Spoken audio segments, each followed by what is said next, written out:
The world can be a dangerous place. Gear up with the industry's original and most trusted laser sighting system from Crimson Trace. Equipping your firearm with laser and light systems will enhance your effectiveness and help keep you and your family out of harm's way. Call 800-442-2406 or visit crimsontrace.com and receive a free copy of our new laser training video, The Laser's Edge. Crimson Trace.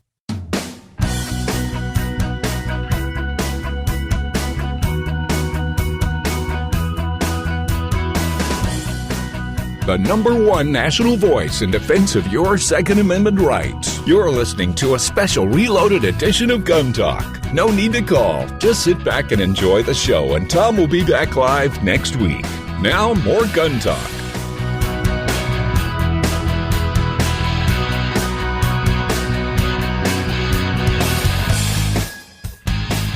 Well, we are talking to trainers and competitors today. We had a lot of that, and a guy that does both that joins us right now, Chris Cerino. Of course, you know him probably from the Top Shots series, but also now from GUNTALK TV, or Guns and Gear, and some of the other things that we're doing on. Chris has been working with us for a few years now, and Chris is on the road. You might just tell people where you have been for the last weekend, Chris.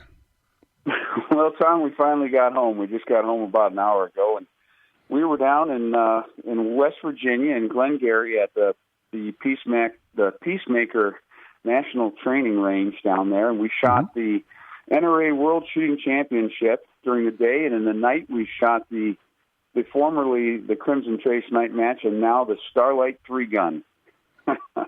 That was, now, of course, you were very heavily involved with the Crimson Trace midnight 3-gun event. And, of course, this is kind of the continuation with Jim Shepard picking that up. So this was the first ever Starlight 3-gun. So you were shooting in the day for the NRA competition, and then you were shooting at night in the dark with lights and lasers and stuff for the other. I mean, did you get any sleep at all?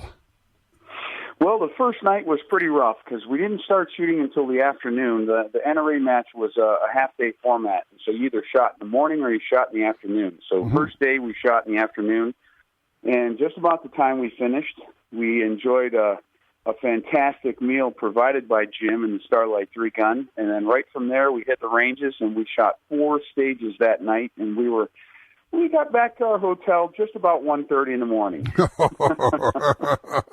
So how was the Starlight 3-gun? This is brand new. I mean, nobody's ever seen anything like this before. Well, I'll tell you what, other than the location, the match itself was almost exactly the same. It was great. The stages were great. The lighting was great. It was dark. I mean, it was dark. It was dark as hell down there in the mountains of West Virginia at night. So you're saying, other than the location, of course, the Crimson Trace location was out in Bend, Oregon. So basically what you're saying is they kind of moved the whole thing and took it to the East Coast. Yep, they did. They brought it right over. I mean, there were some great changes. Dinner was excellent, of course, and there was entertainment. There was a live band, which was rocking out. I mean, it was fantastic, and you could hear it all across the ranges. So when you weren't shooting, you were listening to live music. They had a light show going on. And before we started, there was a big fireworks display. So it was really, really cool. It was a big event. That is terrific. You had the family there? Well, it was just Michelle and I, because, you know, Colton started college this year. And, that's right, yeah. Yeah, Colton was signed up to shoot the world match and the night match with me, and Michelle was going to shoot the night match, but she wasn't going to shoot the world match. So since Colton didn't come, she ended up taking his spot, and she was delightfully surprised. She had a great time shooting the world match. Well, and for those that I was going to say, I bet I was going to say that now people are seeing the whole family because, of course, for the Yankee Cup show we did for Gun Talk, we've got you and Colton and Michelle, and then we just sent off. It hasn't aired yet, but we've got Michelle and Colton, mother and son, going to the FTW ranch in Texas and doing some shooting there and getting some training in hunter prep and long range and all of that. So it was a hoot.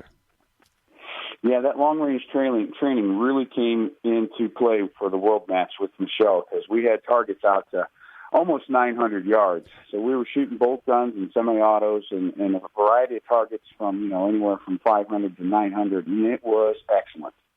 Now, you have not seen the FTW Ranch show yet, right? No, I have not. All I know is the stories. Yeah, a lot of stories. You're going to love this. You can tell that Michelle is an experienced AR shooter because she's shooting this bolt, and he keeps saying, work the bolt, work the bolt, work the bolt. He goes, oh, yeah. And I'll tell you what, she when she came back from that, and we went to the Industry Masters and shot, and we had bolt guns there. And I asked her after she shot, I said, did you just see me doing that with the bolt gun, or did you learn that from somebody else? She goes, well, I was just in Texas doing that. And I said, oh, I totally forgot about it. But, man, she really learned a lot. It takes us really to the point of this whole thing. It's amazing what you can do with training. We just had Tiger McKee on a little bit earlier on the show, and he's doing something different. He's kind of moving his operation to really emphasize the private tutorials, the one-on-one, and as a trainer, as instructor, he's talking about how much you can advance someone when you're not trying to teach 10 or 20 people at a time. And I know you're one of the best trainers I've seen. You might just talk about that. Well, I'll tell you what, Tom, that's one of the things we get a tremendous amount of interest in is private instruction. And people are willing to pay good money for good instruction during the day. And we get such great results. I just had another fella call me the other day, and he was telling me how his pistol shooting has changed. And it was almost 5 years ago that I worked with him. And he said, just that half a day I spent with him has changed his ability, his confidence with the gun. He never worries about it. He never misses anymore, or he never misses and wonders why he misses. And he just it never ceases to amaze me. But the one-on-one instruction, there's so much you can do with a person. You can affect them. But the one thing you got to really watch is you got to take breaks, because when you're just with one person for all that time, you got to sit down every once in a while. Sure, because you're just pouring it in, because now it's like I don't even get a break while you're going and teaching another person on the line. It's all me, so you're just pounding me all the time. So as an instructor, you got to take a break and give the student a chance to process a little bit. Exactly. I had one of my students tell me, and it was, I think, last summer, he said this was like drinking from a fire hose. Yeah, and it's true. It is. You're getting a whole lot at once, and it's hard to take it in. But at the same time, you're getting a whole lot at once, and so those of us who, it's hard for anybody to get away for 2, 3, 4, in some cases 5 days. You say, okay, can you take a day? Can you even take a half a day? But if you could take a day and you could do a one-on-one or two-on-one, man, you could get a ton of stuff done. Well, Tom, if you take 20 people for one day, you can't do much. But if you get one person for one solid day, 8 hours of training, you can do an incredible amount. I mean, you could almost cover an entire 3-day course in one day with one person. Okay, that's so funny, because that's exactly what Tiger just said. Because I said, well, you could probably get like 2 days into one. He says, no. He says, if somebody comes to you with a little bit of training, says we can probably get 3 days of training into one day. And that's what I was just thinking of caveating that with. As long as you come in with a little bit of a base, if you come in with some fundamental knowledge and a little bit of skill, you can do an amazing amount. But if you take somebody from zero, all the way from zero, no, you're lucky to get that 2 days of training, because that first day is so packed with repetition and fundamentals and basics. Sure. And just building those motor programs that they need for success. When you're all right, I'm gonna put you on the spot. When you teach people of all different levels, from absolute rank beginners to pretty advanced SWAT guys, if there's one thing you would say, this is what I see that a lot of people need help on, or they are either wrong on, or it's the area that will help them the most, what would that one area, that one thing be? Oh, I would say manipulation skills, and with that, I'll include the fundamental of grip. When we talk about pistol shooting, if I'm talking about pistols, I'd say manipulation skills. People just aren't familiar with the gun. Everything from the way they hold it to the way they seat a magazine, to remove a magazine, to work the action, rack the slide, put it back into, take it out of battery, put it into battery. Those manipulation skills are the things that ultimately become automatic while your brain is solving a problem or looking for the next target. Mm-hmm. Your hands are working around that gun almost like a magician. And I would say manipulation skills, because this week in the night match, manipulation skills are so important when you're in the dark and you can't tell what's going on, but all you can do is feel. It's funny you mentioned that. I was doing a thing on TV one time. We've worked together so long now. You're doing something and you're actually thinking about the presentation that you're doing on TV and not as much on the shooting sometimes. And I was doing something and I was shooting, pistol. I turned around and delivered to the camera and all and finished. And the guy says, "Man, that was great. That was a really good reload you did in the middle." I said, "What?" He said, "That reload." Exactly. I had no idea that I had a malfunction and had done a reload while I was doing this presentation, turned around and finished. It just happened. My brain didn't have to think about it. Exactly. And I had that same thing happen this week with the World Shoot, because, you shoot other people's guns. What they do is manufacturers supply their guns for the stages, and the ammo and the guns are supplied. So Right. It's really amazing. And I was doing a 2-gun stage with an AR, and I ran down there. I shot all my shots with the AR on the close paper, and then as I started shooting the long-distance targets, I guess I had 3 malfunctions, and I just felt the gun. I felt the gun be wrong. I cleared it, and I continued to shoot. And it happened 3 times. And the manufacturer came to me later yesterday and was just beyond embarrassed and wanting to apologize for the issues with the gun. And I said, well, honestly, I didn't really think anything of it. I just did what I do and worked through it. And he goes, well, I guess you had like 3 malfunctions. And I said, yeah, 2 or 3, I don't remember. Exactly. So, hey, tell people how they can find out more about your training and what you're doing. What's the website? Well, we've got our website, which is ChrisCerinoTrainingGroup.com. You can find us on Facebook under Cerino Consulting and Training Group, because we're trying to change the name, but doing all that stuff has kind of been a pain because it's all of us. And you can look us up there and see where we have classes. We just had a rifle class last week in Southern Ohio, and we're pretty much done training for the year. But we'll have things coming up on there. We've got new course descriptions and level 1s and level 2s, and our diagnostic firearms instructor class will be coming out next year again, and we'll have all that stuff up on there, Tom. All right, sounds good, Chris. I appreciate it. If you're looking it up, it's Chris Cerino, Cerino. You could probably just do a search for him, and you'll find all of those things. I appreciate it. Say hello to the family, my friend. We will see you a little bit further down. All righty, it's open lines. It's you, it's me. We're going to talk about the stuff you want to talk about now. 866-TALK-GUN. We'll get you in. Be right back.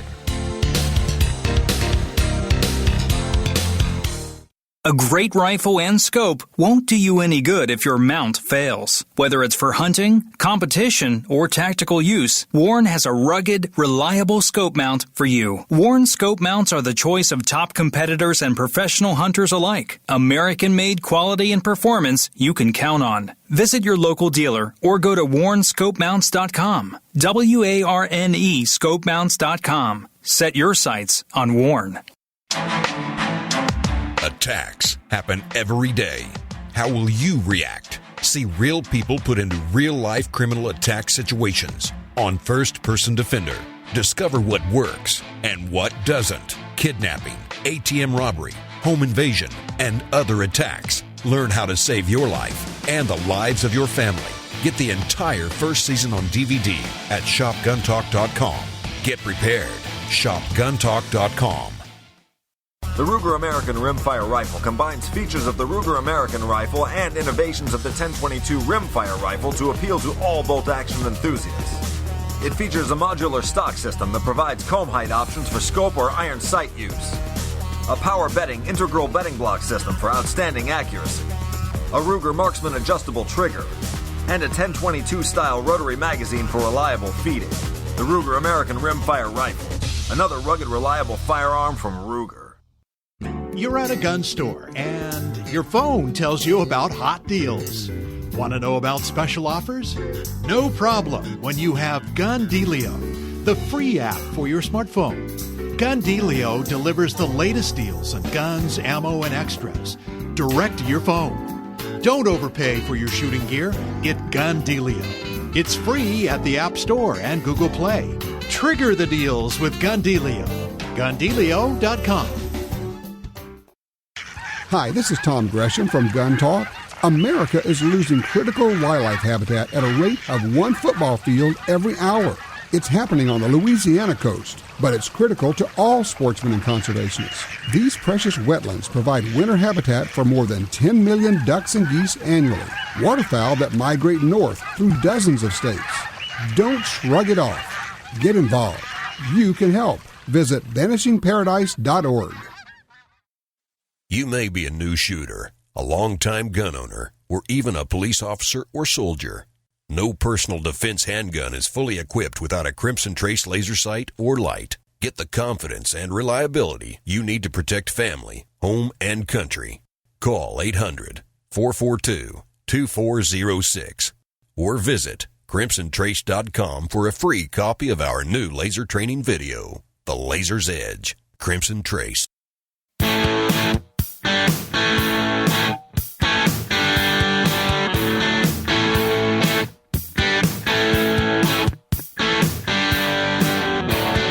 Here's a question for you. Have you ever had to pull your gun to use your firearm in self-defense? Not necessarily shoot. If you did, that obviously qualifies. But have you ever had to take your gun out in a self-defense situation? 866-TALK-GUN. Line 3, Paul's with us out of Kansas. Hey, Paul, open carry. Let's talk about it. I just want to thank you for your comments on the subject today, and I always enjoy your show. Where I live here in western Kansas, it's getting to be more common to see people open carrying. And as gun people, that's always refreshing to see more people into the gun culture, I guess. But right. One thing I wanted to comment about is, it can backfire once in a while, too, especially if you're not in an area where it's common. There was a case, I can't remember the person's name, but I believe it was in Reno, Nevada, and there's a book out about the case now called, I believe the name of the book is The Permit. This man was carrying concealed in a retail store, and he was asked to leave. An employee saw that he was carrying, and he was leaving the store. Well, one of the employees called the police, and they responded to, handle the gun. And he was confronted as he was leaving the store and shot. The police killed him. The guy was a West Point graduate. Yep. I don't remember his name, but I believe it's his father that wrote a book about the case. And well, I remember the case. I was not aware of the book. That's interesting. I'm going to have to get a hold of it. But to your point, yes, well, and that wasn't even open carry. That was concealed carry. But somebody saw the gun and called it in to the police. Paul, do you have a takeaway on this? Kind of what you're there for, what we ought to learn out of this? Well, it's just, I think you need to be aware of the environment you're in, especially when you're traveling. Like out here in Kansas, we're all used to guns, and nobody gets excited about that sort of thing. And we've had concealed carry for, I think, about 10 years. And then now you see more people open carrying, and nobody seems to get excited about it out here, but especially in some states where the laws have recently changed and people aren't used to seeing that sort of thing. Right. You just need to be cautious about people getting excited about you having a gun, and even though you may not be breaking any laws, It can still go very badly for you. Yeah, you're exactly right, Paul. I appreciate that. One of the things that you need to think through if you carry a gun, open or concealed, sometimes it is not at all unusual for police to give you two instructions that are absolutely contradictory. I think that's what happened in this case. Don't move, drop the gun. Well, which is it? Don't move, get on your knees. Which is it? If you obey one set of commands, you may be going contrary to the other set of commands, and whichever officer gave you the set of commands or the command that you're disobeying might just shoot you. There's not enough time in those situations to say, okay, you guys get it figured out. Only one of you should be shouting commands, not everybody, because if you get 3 or 4 cops all shouting orders at you, all you get is, you got nothing. You have no idea what they're saying. You have no idea. I would suggest, just throwing this out here, I would suggest that you consider thinking through what you would do. And I think when I've thought through this, what I arrived at is that I'm going to really, really slowly have my hands up with my fingers extended so that they can see there's nothing in my hands. And I'm not doing anything until I get a clear, single command of what I'm supposed to do. Because if somebody says, drop the gun, and you reach in to get your gun to comply with the command, it looks like you're pulling a gun. I'm not sure that's not what happened in this situation in Nevada. I just want you to give it some thought. I talk about this all the time. Look, you got to be sitting in your big easy chair at home, and you got to think through these things. What will I do if? And what am I going to do if the bad guys come in the front of the restaurant, in the back of the restaurant? If I talk to my wife and my family about this? Do we have our family code that if I say this word, everybody stops talking and they do exactly what I say without saying, what, whatever it is? If I say, whatever it is, rutabaga. All right, everybody stops and say, all right, everybody come with me right now. Just don't say a word, just get up and come with me. Because what you don't want to do is have to be explaining, no, shut up. Stop talking. Quit asking me why, what's going on. No. We don't have time for that. We got to get out of here. And I would suggest that the whole police interaction is an area where you need to have thought this through about how you're going to handle it. Calmly responding. Do exactly what's told, but in a very slow motion movement. Keep your hands where people can see them. Some people have gotten upset when I say this, but, your encounter with the police is a life-threatening situation. Everyone, including a traffic stop, can get to that point. Misunderstandings can be deadly. Think it through, know what you're going to do. 866-TALK-GUN.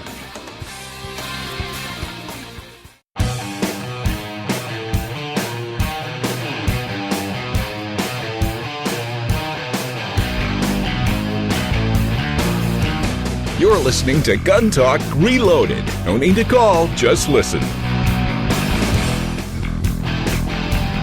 Yes, indeed. We get calls, we get letters. Well, we don't get letters, we get emails. Brandon had called in. He was asking about carrying extra mags and so the likelihood of needing an extra mag. Very slim. Very slim. Now, the likelihood of needing your carry gun. Very slim. Very slim.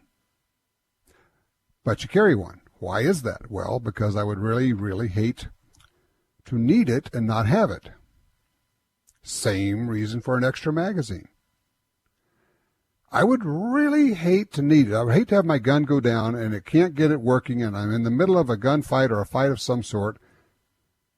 And sometimes the easiest, quickest way to get your gun working again, assuming it's a semi-automatic, is to rip out the ammunition source, i.e. the magazine, and put in a fresh ammunition source, i.e. a different magazine.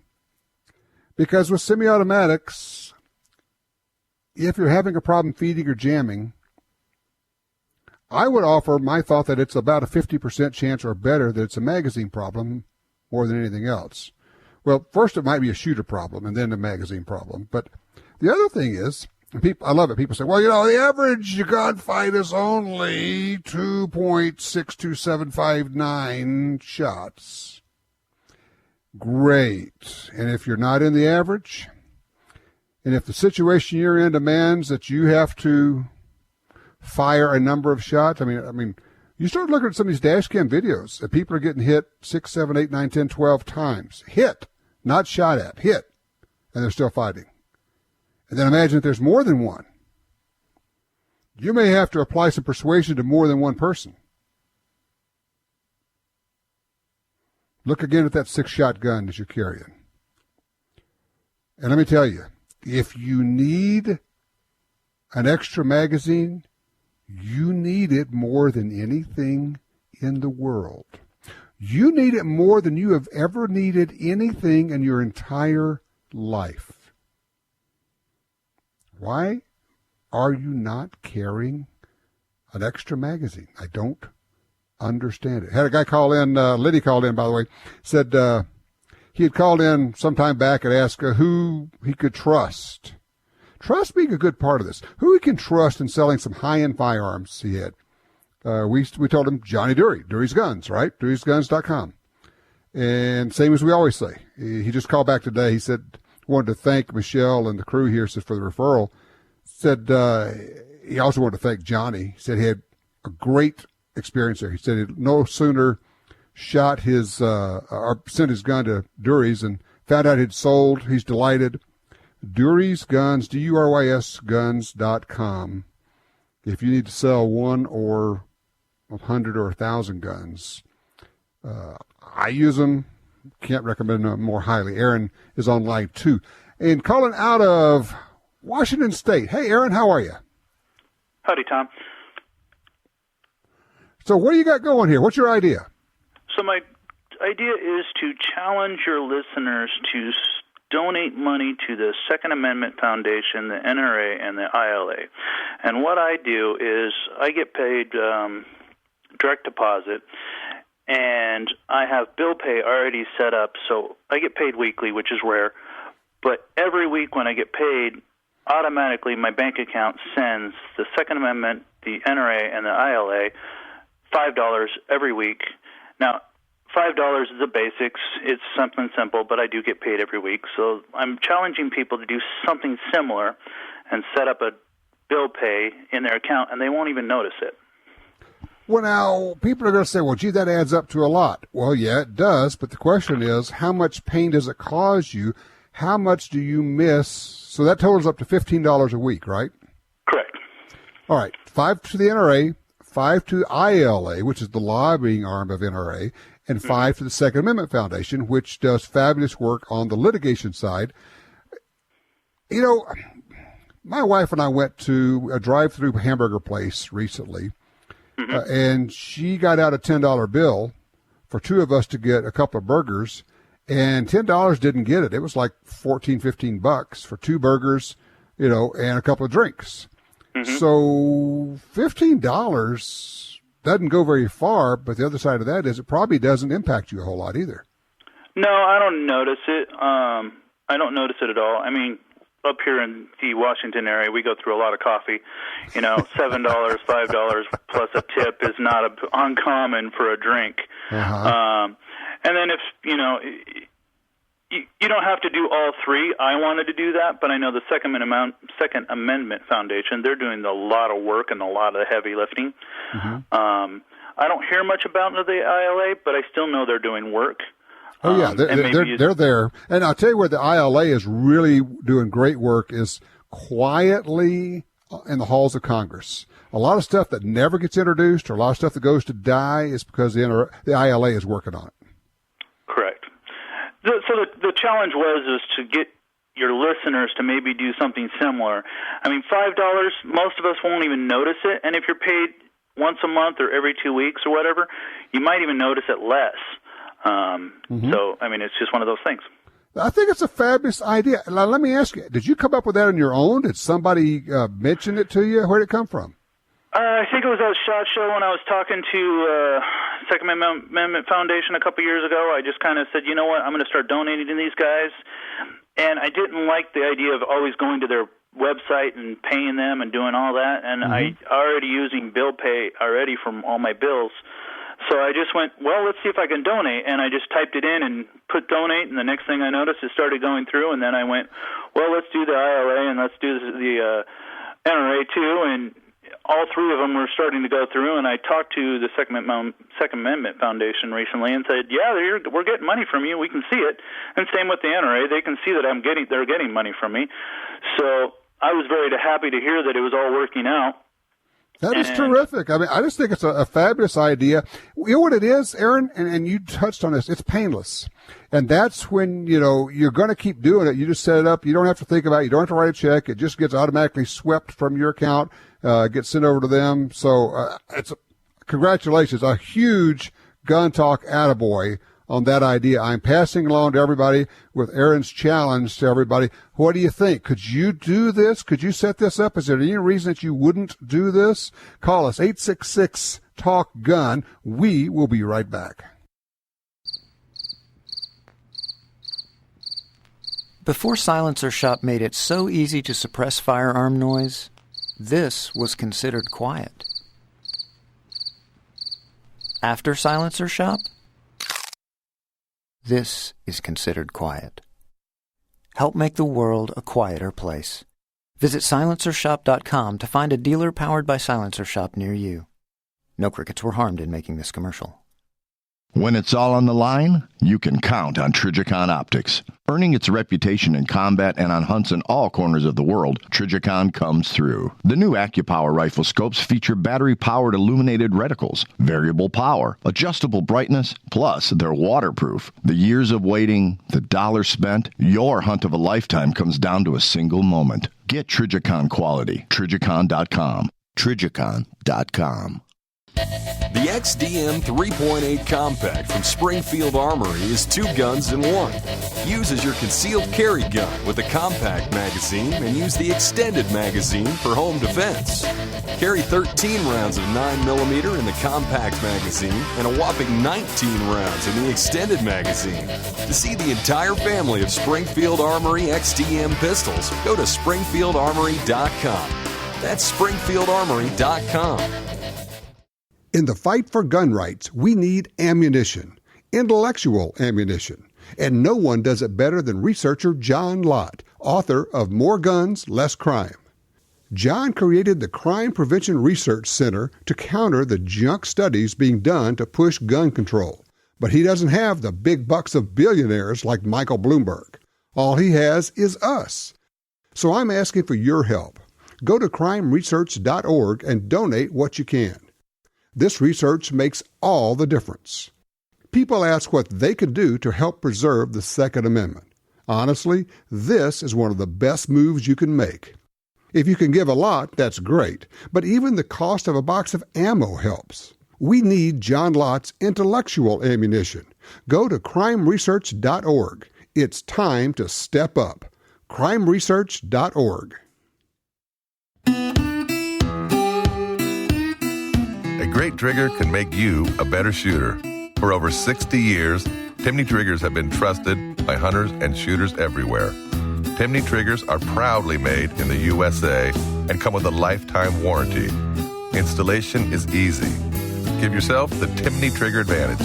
To see more and order online, go to timneytriggers.com. That's TIMNEY triggers.com.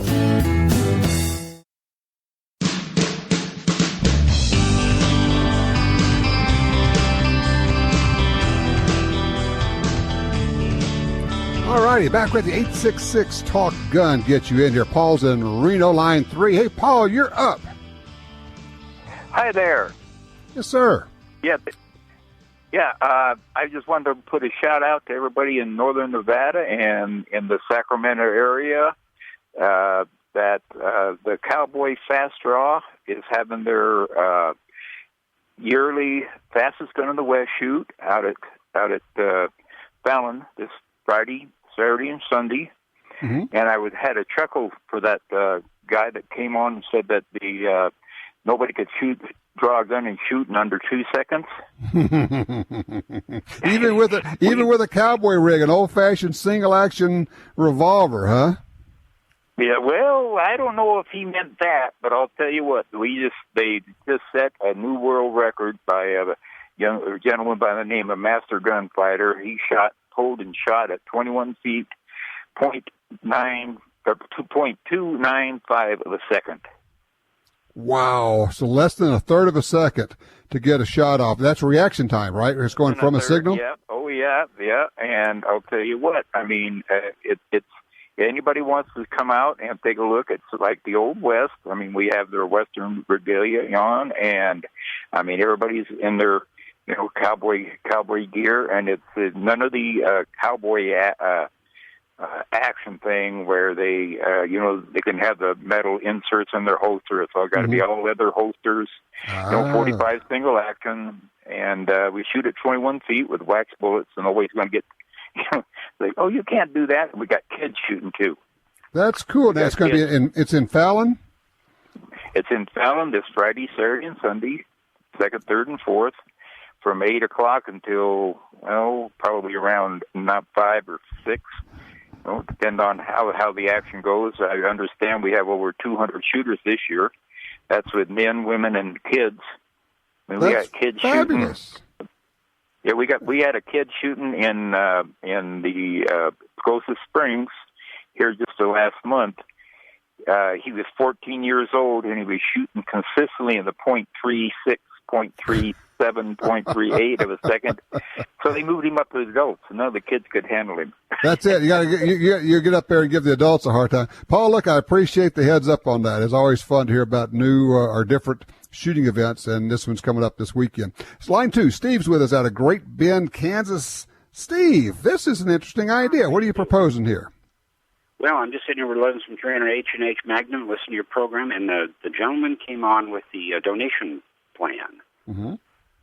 So here's my thought. This is what I do. I had let's say I had a Leupold scope that broke. I sent a Leupold. They repaired it free, so I sent NRA, ILA equivalent value. I had a Lyman case trimmer. I used it for 30 years. It broke. Sent it to Lyman. They repaired it for no charge.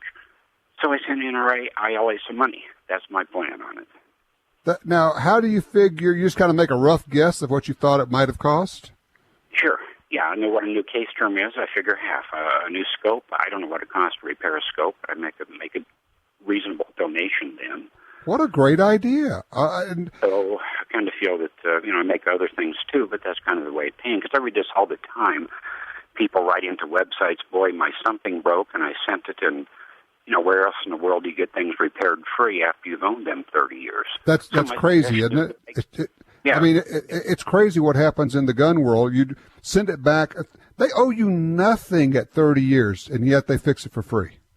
Yeah, I tried that with my computer, and they kind of thought it was funny. They didn't believe it. Anyway, that's just my thought for today. Thank you, Steve. It's a great idea. I appreciate it. It's a wonderful way to go about that. Let's see. Mark's in Aztec, New Mexico on 1. Got an idea here. Hey, Mark. Yeah. Can you hear me? Yes, sir. I got you. Go ahead. Okay. I can just barely hear you for some reason. Okay. Well, go ahead. I'm in northwestern New Mexico up here, and we have open carry in this state, and it's not an unusual thing at all to see people, carry it. And we practice it, and we got a good sheriff's department and everything else, and they all, everybody kind of works together. Right. If you know what I mean. And we get along pretty good doing it. We've never had no problem with it. That's great. You bring up something interesting here, Mark, and I've suggested this before. If you have a serious open carry movement in your area, and you have an organization or whatever, it's a really good idea if you can do it. Sometimes it's not going to work out for you. Go talk with the police departments, the sheriff's departments in your area, and say, look, we just want to go over this with you. Open carry is legal here. We are open carrying, and we want to make sure that your officers are aware that open carry is legal, and open carrying is not a reason for somebody to be stopped. I mean, just have a conversation. You know what one of the big areas is? I hear this from law enforcement of all levels, from TSA to Homeland Security or whatever, is they say, well, we don't know who they are. You hear that all that. We don't know who they are. We don't know who you guys are. Well, go introduce yourself. If they know who you are, they're a whole lot less likely to react in an adverse manner. Going up, make an appointment with the chief or with the sheriff and have the conversation. Hey, we're the good guys and gals. This is what we do. We just wanted to have that conversation. So No surprises on either end.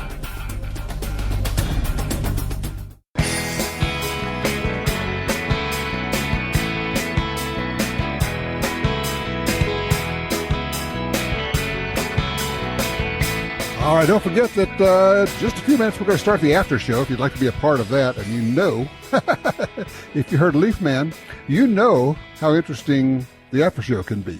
So by all means, call us right now and we can get you in there. 866-TALK-GUN. Line 1, Mark's with us. No, correction. Let me see. Oh, I think I messed that one up. Line 4 is where we're going. 4, Rodney in Omaha, Nebraska. Hey, Rodney. Hi, I heard you talking earlier how to counteract the media, and get our message out and that stuff. One of the simplest things we can do is just invite folks out to the range. Absolutely, and you're using our secret weapon. You know what the secret weapon is, Rodney? Shooting is fun. Yes, it is. It's surprising. Where I work, it's people not like us. I work for a library as a computer technician, but you hear things, and once you invite someone out, their whole tune changes. Exactly. You take them out, you introduce them the right way. Don't have a big kicking gun or anything like that. Make it easy. Let them shoot up close. Give them some success. They shoot a little bit. They turn around and go, "Wow, that was fun!" And they always sound surprised. You go, "Well, yeah." And then usually it's the next line is, "Can I do it again?" And then you got them. And then they go out and they spread the word too. Rodney, it's a great idea. I applaud it. Exactly right. Invite somebody to go shooting. That's the secret weapon. All right, line 2. Brandon's called back in here. He got cut off with a bad cell phone. Hey, Brandon. Hey, how you doing, Tom? I'm good. Thank you for calling back in. I saw your note about carrying a second magazine. Do you carry one? I don't. I've been concealed carrying for 5 or 6 years, and it's not that I don't want to or that I'm against it. It's just I've never thought about it. I just kind of wonder what the likelihood would be in a situation of emptying your entire firearm of ammo and then needing to do a mag rechange. I mean, has there ever been a situation in the past where that happens? Sure, a lot of times. The likelihood is very, very small you will need a second magazine. The likelihood is also very, very small you will actually need your gun at all. And here's the other thing. The more you shoot, the more you realize that magazines are the weak area in a semi-automatic pistol. And so it may not be that you shot all your ammo. It may be that you got a crappy magazine and it fed 2 rounds and now it won't work anymore and nothing you can do will make it work. But the smart thing is to rip it out, throw that SOB away, take out your other magazine, put it in the gun, rack the slide, get back into the fight with an approved functioning source of ammunition. You know, it's kind of like it's the whole deal of what's the downside of carrying it and what's the upside? What's the worst that could happen? Because trust me, if you need that second magazine, you need it more than anything in the world, more than anything you've ever needed in your life. You need it. And look, an extra magazine's nothing to carry around. It's just not a big deal. What kind of gun do you carry? It's a Car P380, so the second magazine is very, very small and light. Well, so you're carrying a gun with very limited ammunition in it in the first place. Exactly. Okay, Here's the thing. A 380, it's very possible, in fact, it's very likely you could get 6 or 7 shots into the right part of a bad guy, and he still needs more persuading. Or there could be more than one bad guy. We always make a mistake, and this is where training comes in. We make a mistake when we envision in our mind it's going to be me and that guy, and I'm going to shoot him. He's going to fall down. Great, wonderful. Go get some training and work on shooting 2, 3, 4 different targets at a time, moving, reloading, having malfunctions where we cause malfunctions during the training, and you don't even know it's coming, and all of a sudden you got to reload your gun and get it back in the fight. I'm serious, and I'm just as sincere as I can be about it. That's the kind of training you need. That's the kind of training that can save your life. That's the kind of training that can save your family. Why would you not get that? I don't get that. All right, after show coming up, 866-TALK-GUN. Give us a call. In the meantime, be sure to get your copy of Gun Dealio. It's free. It's on your smartphone. And I tell you what, you'll save money when you have that. Be safe and check your 6.